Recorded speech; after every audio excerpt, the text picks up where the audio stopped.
Hello दोस्तों, कैसे हैं आप सब। आज की हमारी कहानी है पति की रसोई। अगर अच्छी लगे तो चैनल को लाइक शेयर और सब्सक्राइब करना ना भूलें।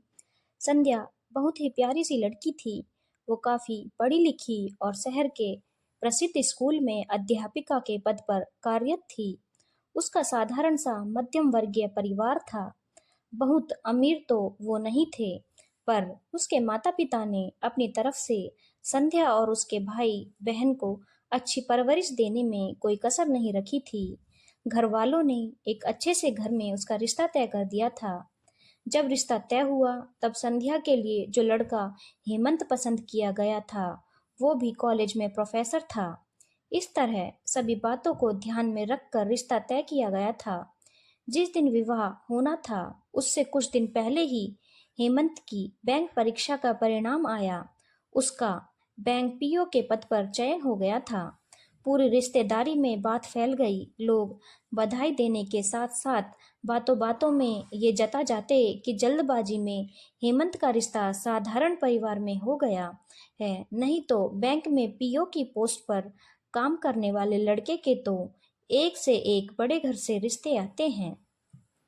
हेमंत और उसकी माँ को तो वैसे भी उनके ऊपर काफी घमंड था। अब लोगों के इस तरह की बातें उनके घमंड को और भी हवा दे रही थी। ये सब देखते हुए उनको लगा कि उन्हें संध्या के घर वालों से शादी का बजट बढ़ाने की बात करनी चाहिए। अब एक गाड़ी भी लड़की वालों की तरफ से होनी चाहिए। वैसे भी अब शादी में कम ही समय रह गया था। ऐसे में अचानक सोचना था कि संध्या के घर वाले सरकारी नौकरी वाला लड़का और इतना अच्छा घर परिवार छोड़ना छोड़ना नहीं चाहेंगे।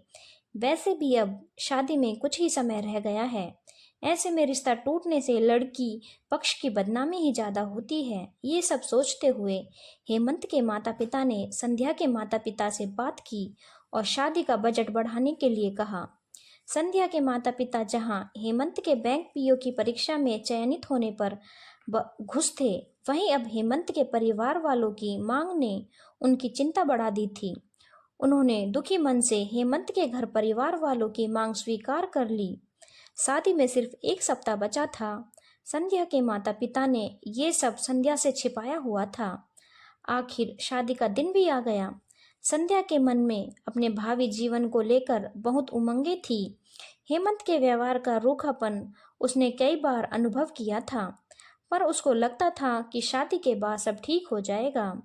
वैसे भी वो हेमंत और उसके घर वालों की नई मांग से अनजान थी।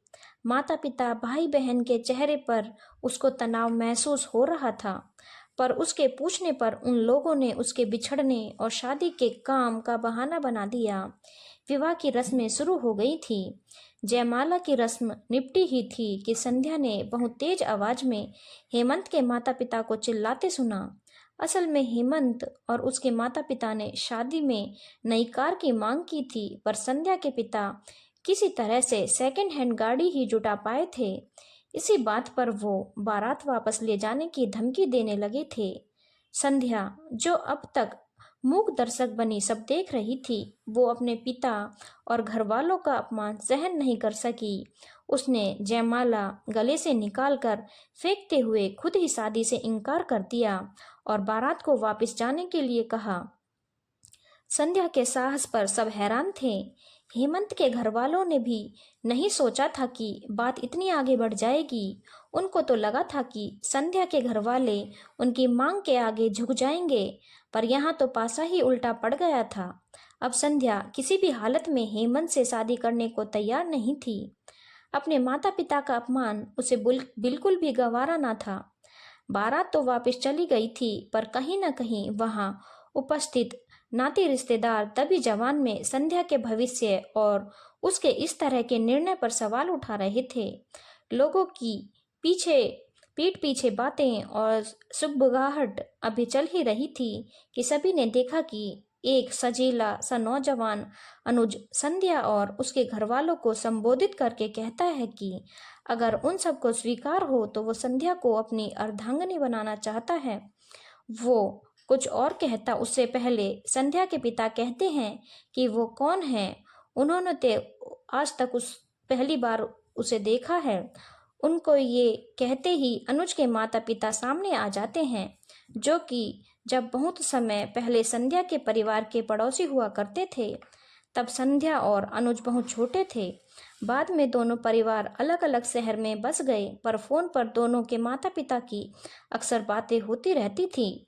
दोनों परिवार ने बहुत अच्छा समय एक साथ बिताया था।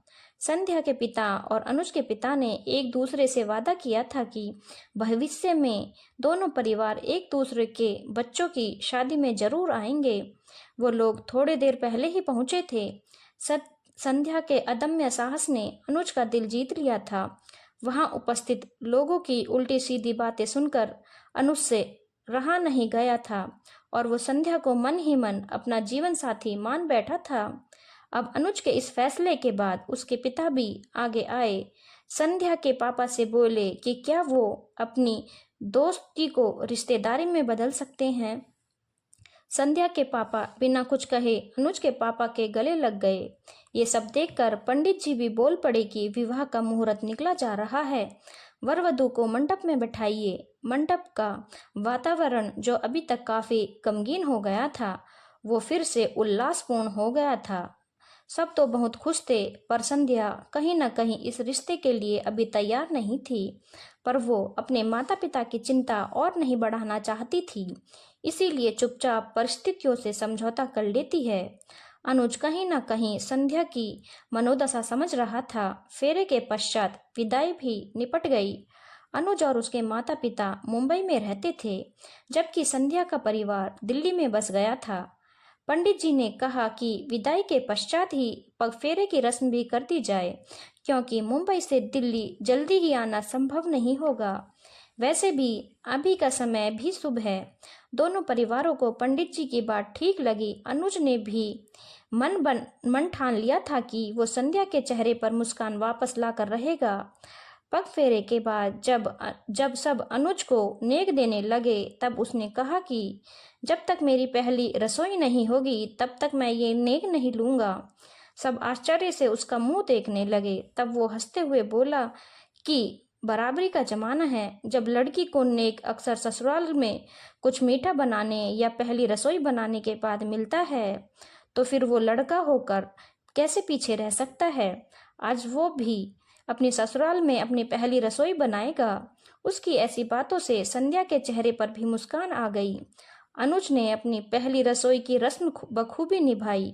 उसने स्वादिष्ट हलवा बनाकर सबका दिल तो जीता ही, साथ साथ संध्या को भी ये एहसास करा दिया कि जिंदगी के हर कदम पर वो उसका साथ देगा। दोस्तों, कैसी लगी मेरी कहानी? अपनी प्रतिक्रिया अवश्य दें। हर सिक्के के दो पहलू होते हैं। अगर हेमंत जैसे लोभी लड़के हैं, तो अनुज जैसे स्त्री का सम्मान करने वाले नौजवान भी हैं। वैसे भी हमारे यहाँ तो कहा ही जाता है कि जोड़ी और संजोग ऊपर से बनकर आते हैं। धन्यवाद दोस्तों। अगर आपको कहानी अच्छी लगी हो तो चैनल को लाइक, शेयर और सब्सक्राइब करना ना भूलें।